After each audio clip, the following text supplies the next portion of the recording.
dengan air bandungnya. Khabar?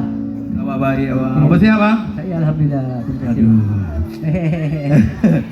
Okey, saya lepaskan pertanyaan untuk abang ya. Okey? Okey. Alright. Last sekali. Zaman Islam, tepuk tangan yang gemuruh. Tepukan. Come on. Assalamualaikum semua, apa khabar? Iya. Oh, ini show paling jauh sekali saya pernah buat tau.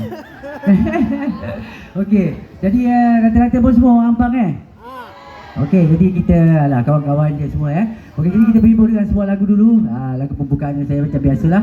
Terimalah kembali merindu. Alright.